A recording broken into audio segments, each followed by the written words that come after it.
Hello, my English virtual tutor. My name is Jeffrey Lopez. Today I'm going to talk about the sentence using wish. I wish I had enough money to pay my debts. I wish I could speak English more fluently. I wish I could have a new motorcycle to get around the city. I wish I had a better job opportunity last year. I wish I could travel to New York City.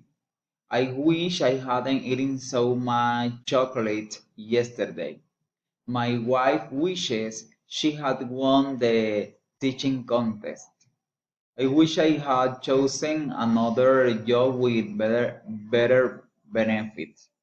I wish I had studied my degree earlier.